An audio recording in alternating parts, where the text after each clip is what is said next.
Multinomial theorem, multinomial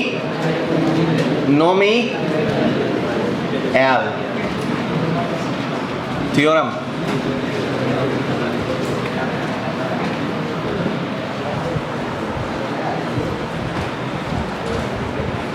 marker देने वाला कोई है क्या?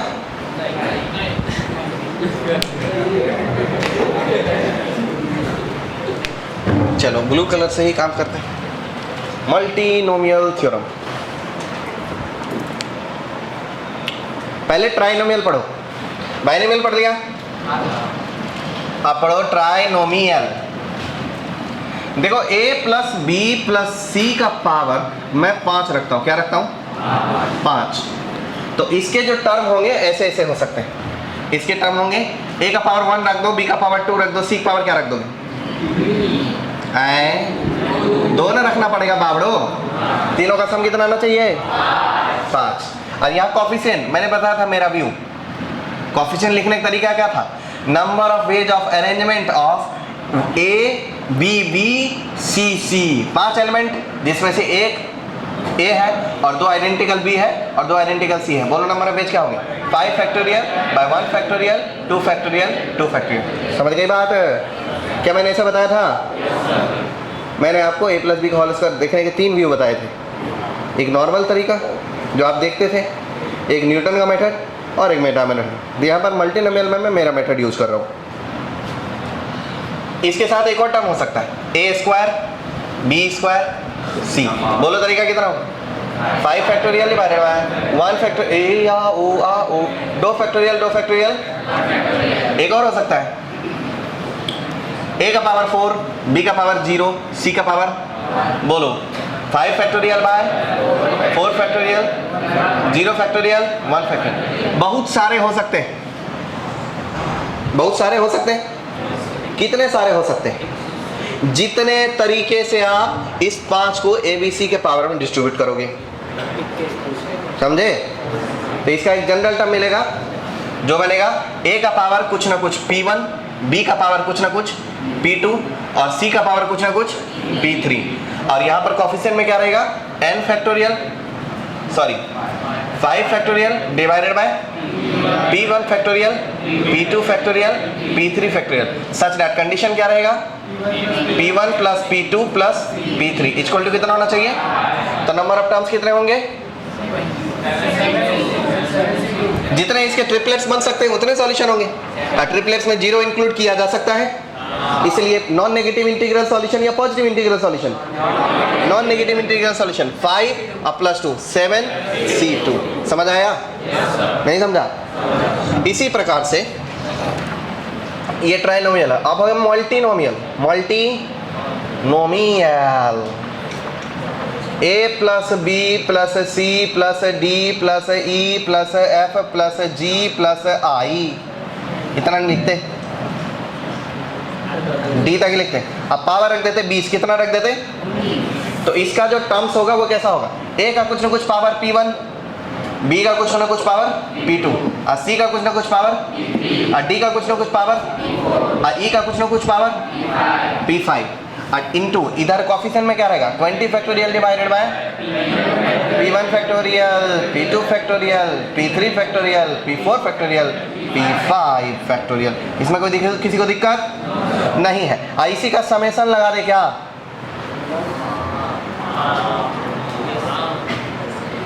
पता चलता है क्या होता है? ये क्या कर रहा हूं मैं? ये समेशन है। समेशन मतलब जितना भी ऐसे पॉसिबल टर्म्स है उन सब का समेशन। टर्म्स कितने हैं जी?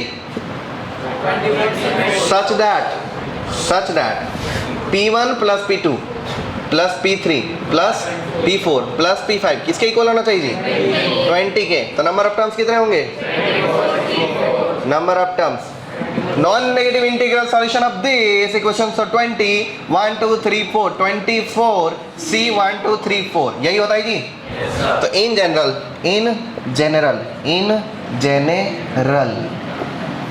Suppose x1 plus x2 plus x3 plus x4 xr का power n is equal to sigma of x1 का पावर P1, x2 का पावर x3 का पावर, x4 का पावर, xr का पावर, और इधर कोफिशिएंट में क्या रहेगा, n factorial divided by p1 factorial, p3 factorial, pr factorial, such that number of terms कितने रहेंगे जी, नंबर ऑफ टर्म्स कितने रहेंगे, जितने तरीके से आप इस n को इसमें इसके पावर में डिस्ट्रीब्यूट कर सकते हो। नंबर ऑफ टर्म्स क्या रहेंगे, number of non negative integral solution, non negative integral solution of p1 plus p2 plus p3 dot dot dot pr equal to what, n, that is what n plus r minus 1 c r minus 1। समझ गया बात कि नहीं समझा? Question लेके देखो। Find, अरे यार इसमें इंक ही नहीं है, कैसे पढ़ाएंगे? a to the power 6 b to the power 4 c to the power 3 in a plus 2b plus 3b plus 3c plus 4d to the power 20। देखो एक पावर कितना चाहिए, तो पहले टर्म को कितना देना पड़ेगा पावर, तो a को कितना दिया, और अगर b को 4 दोगे तो 2b को 4 देना पड़ेगा, तो 2b को कितना दिया और 3c को कितना दिया, तो इस हिसाब से 4d को कितना देना पड़ेगा। टोटल पावर का डिस्ट्रीब्यूशन होना चाहिए भाई, कितना देना, 6 4 10 3 13 कितना 7, और इस हिसाब से कोफिशिएंट क्या होगा 20 factorial divided by 6 factorial 4 factorial 3 factorial 7 factorial. यही हुआ रिक्वायर्ड टर्म, मतलब टी आर बोल देते हैं, टी रिक्वायर्ड बोलते हैं। समझ गए ना बात, किसकी बात कर रहे हैं हम? ओके बोलो 20 factorial divided by 6 factorial 4 factorial 3 factorial 7 factorial 2 का पावर 4 इंटू 3 का पावर 3 इंटू 4 का power 7 into a power 6 b power 4 c power 3। अयो यो, इसमें ये भी रहेगा ना, d का पावर कितना रहेगा 7 into 1 power 6 b power 4 c power 3। क्या यही इसका कोफिशिएंट है? पर अगर हाँ यही है इसका कोफिशिएंट। सिर्फ मल्टीनोमियल कोफिशिएंट के बारे में पूछा जाता क्या आंसर रहेगा, ये या सिर्फ ये, इतना सा रहेगा मल्टीनोमियल कोफिशिएंट, और पूरा कोफिशिएंट पूछेगा तो इतना तक आंसर देना। बात समझे आप? नहीं समझे? ओके लिख लो।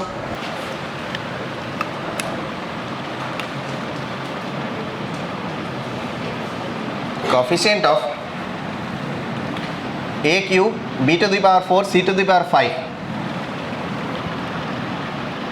in ab plus bc plus ca to the power 6।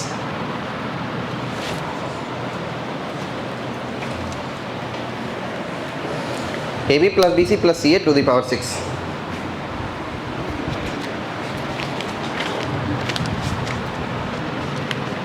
एक और क्वेश्चन ले लो, लगे हाथ। Coefficient of x to the power 7 in the expansion of 1 plus 3x minus 2x cube in to the power 10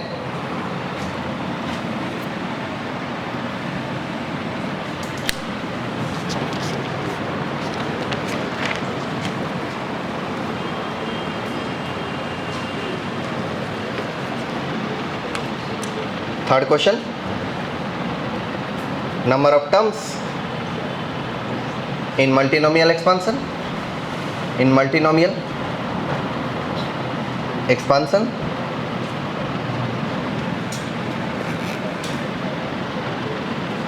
one plus 2x minus 3y plus 4z to the power n। एक term होगा, वो term क्या होगा, A B power p होगा, और bc की power क्या होगा, q होगा, और c एक पावर क्या होगा, r होगा।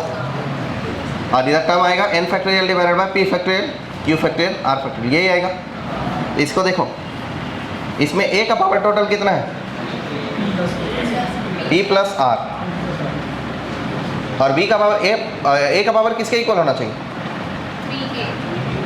मतलब a पावर 3 के इक्वल होना चाहिए। इट सिंपलाइज दैट एक चीज तो मिल गया, p plus r equal to कितना?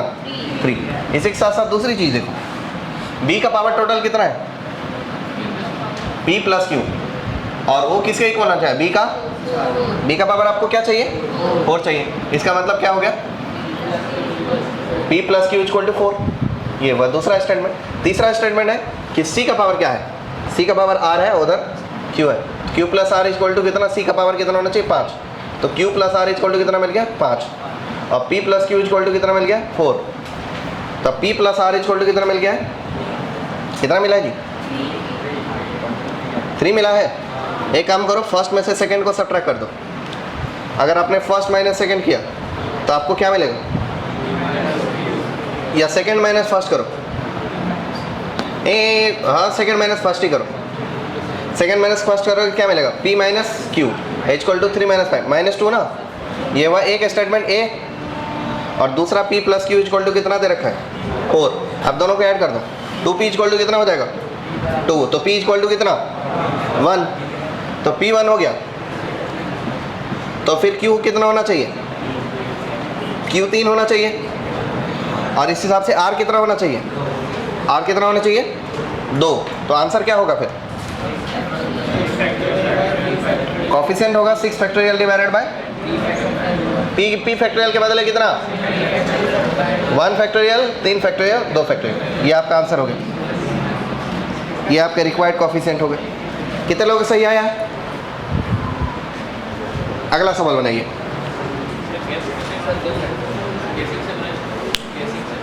गेसिंग से बनाएगा तो भी ठीक है, कैसे भी बनाओ, मेरे को सही क्वेश्चन का सही आंसर चाहिए।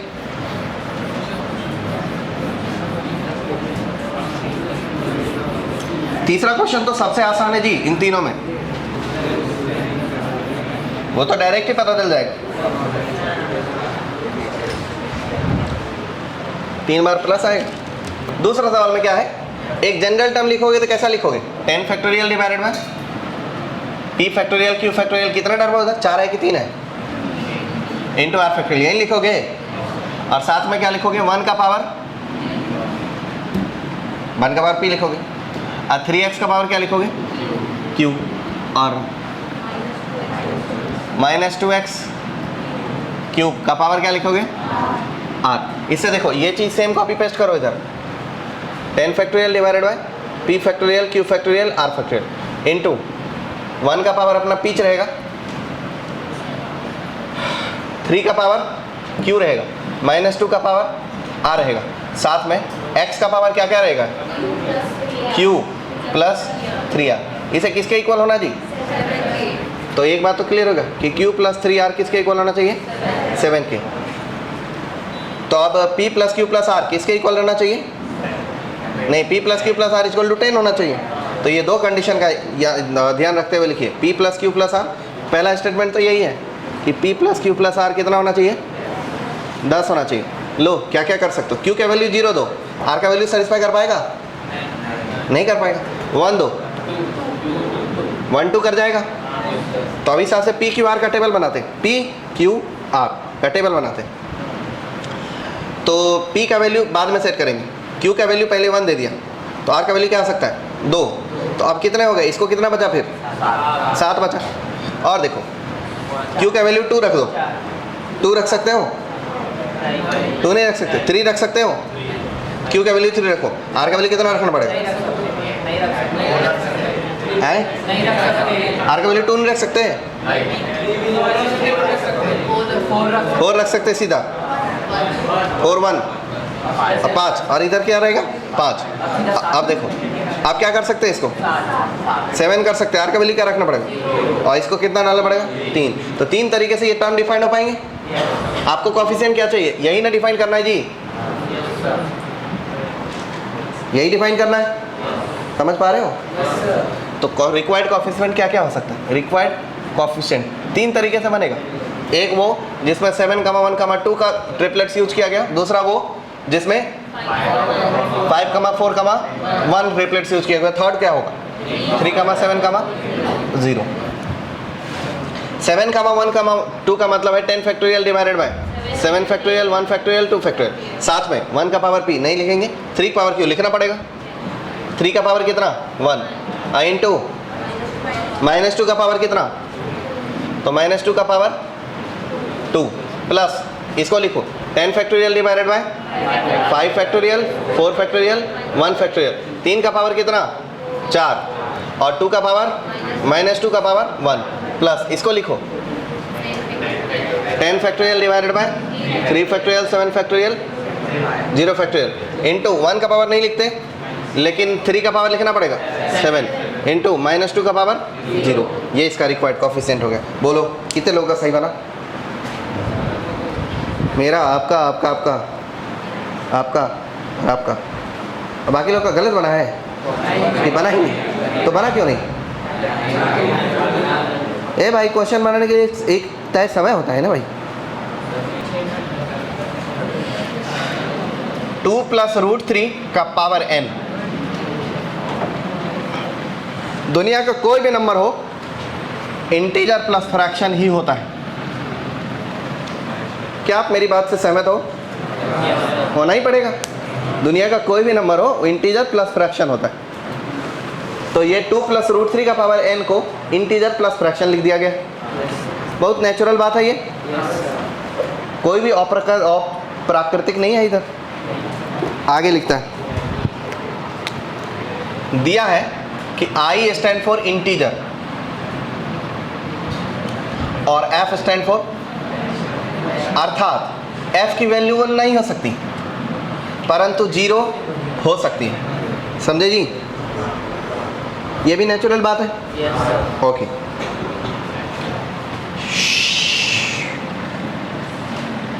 Find I - F into I + F is equal to कितना?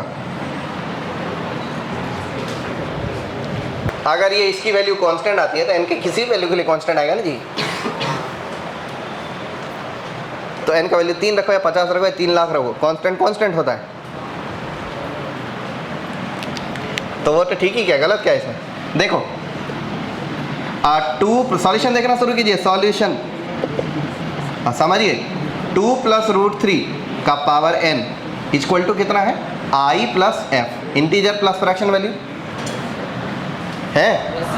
अच्छा जरा सोचो, 2 - √3 क्या ये एक ऐसा नंबर है जो 0 और 1 के बीच में लाई करता है? क्या बोलते हो?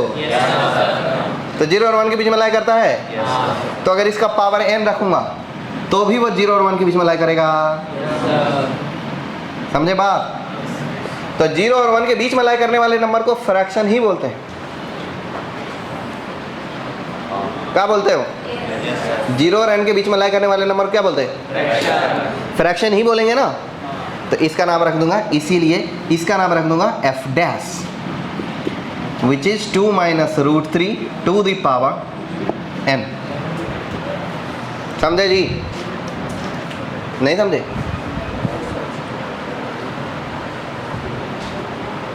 समझ गए? अब क्या करोगे? अब आपको करना क्या है? आपको करना है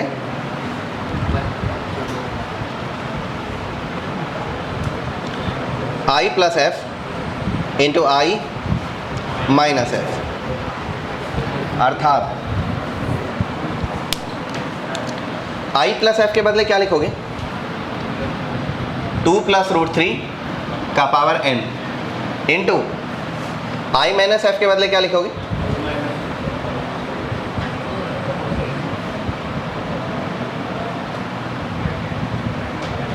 एक आइडिया हो सकता है, और वो ये हो सकता है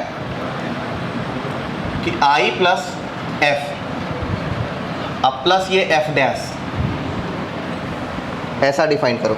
मतलब इस इक्वेशन का नाम A रख दो इस इक्वेशन का नाम बी रख दो, दोनों को जोड़ लो a प्लस बी, उससे क्या होगा i प्लस एफ, अब प्लस क्या आएगा f dash equal to, add करके देखो 2 प्लस रूट 3 का पावर n, अब प्लस 2 माइनस रूट 3 का पावर n, यही ना होगा जी, ये सही है।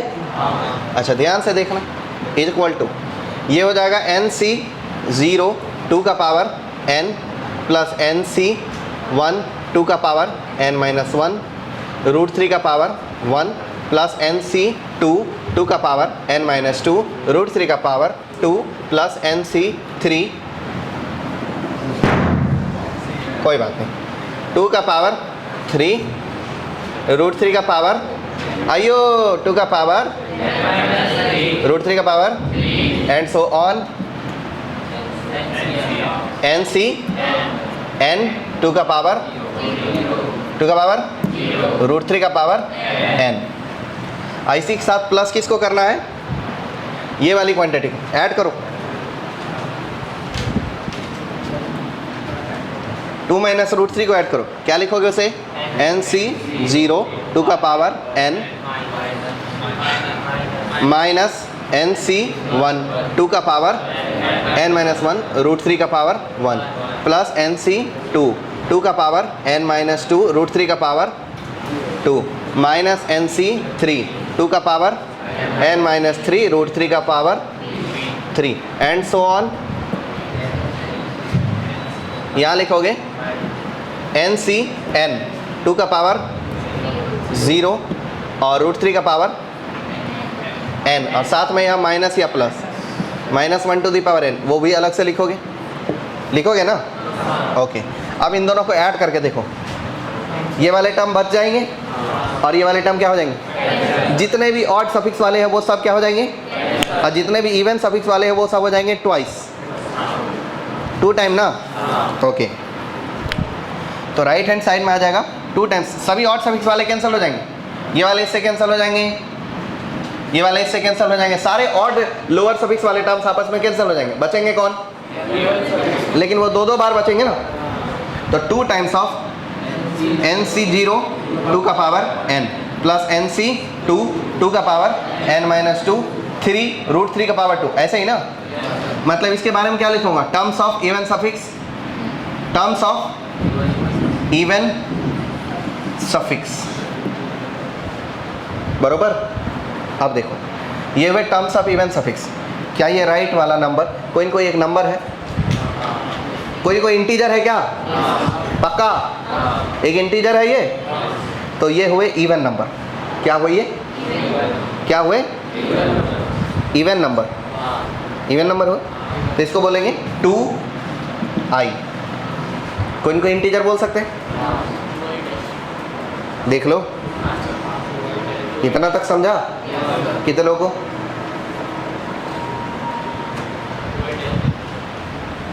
टू आई आ गया।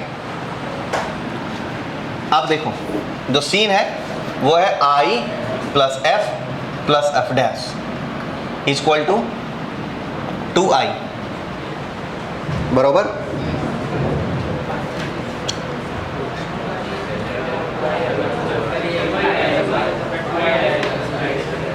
क्या आया,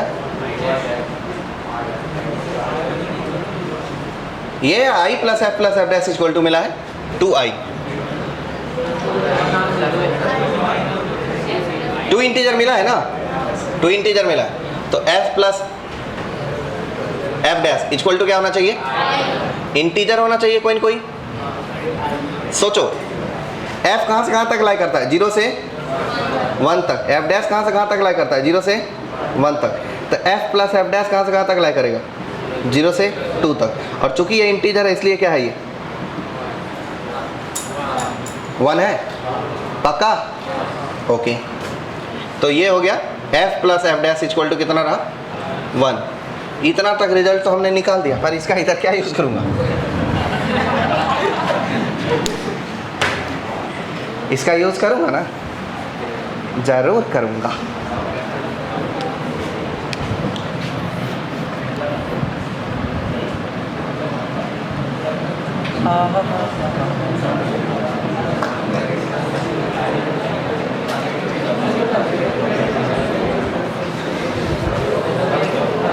I minus f into I plus f.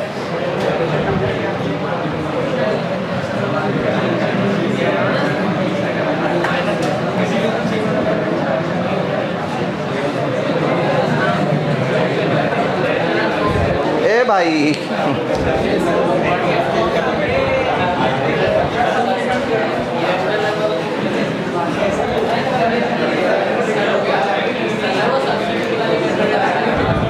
Substitute वाली मेथड लगा देंगे, ठीक है।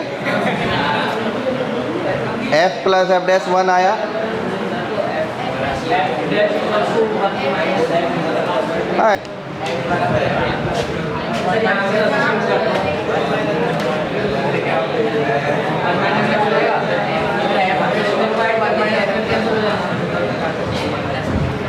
I minus F is equal to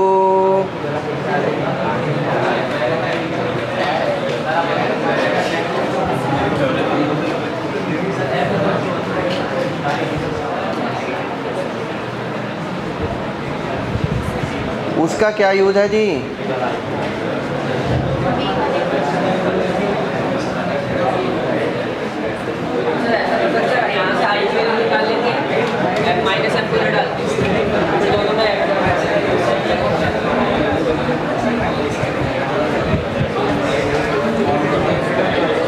अब नहीं बन रहा आगे।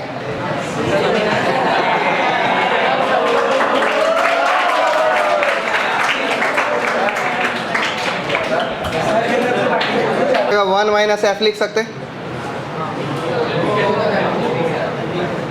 हमें चाहिए था वन माइनस एफ, तो एफ डैश कितना है जी? 2 माइनस रूट 3 का पावर n। ये किसके इक्वल है?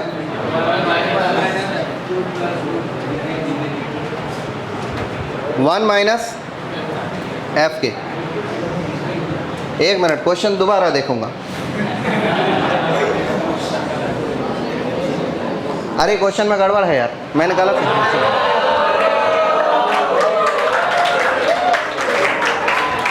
क्वेश्चन में ये नहीं है आई minus F into I plus F नहीं है, क्वेश्चन में 1 माइनस एफ है।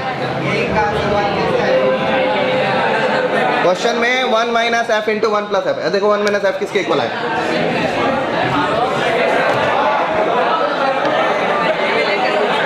अबे देखो क्वेश्चन में यही है, लास्ट वाला क्वेश्चन देखो इधर क्या, उसका आंसर भी सही है वैसे, 1 minus F into I plus F. तो देखिए 1 माइनस एफ, अरे समझ लो नहीं यार, 1 माइनस एफ किसके इक्वल आया? 2 माइनस रूट 3 पावर एन के। तो अब यहाँ क्वेश्चन आ जाएगा ऐसे, वो सब करके हमको जो रिजल्ट मिला वो कुछ ऐसा है, वो है 1 minus F equal to 2 minus root 3 का पावर n। तो अब देखो 1 minus F into I plus F, इसकी कैलकुलेशन चाहिए। 1 माइनस एफ क्या है? 2 माइनस रूट 3 का power n into 2 plus root 3 का पावर n। ये a माइनस बी, ये दोनों पावर सेम है, बेस आपस मल्टीप्लाई हो जाएगा। a minus B into A plus B कितना? 2 का स्क्वायर माइनस रूट 3 का स्क्वायर। बोलो कितना हो जाएगा जी? 4 माइनस 3, 1 का पावर n कितना होता है? 1।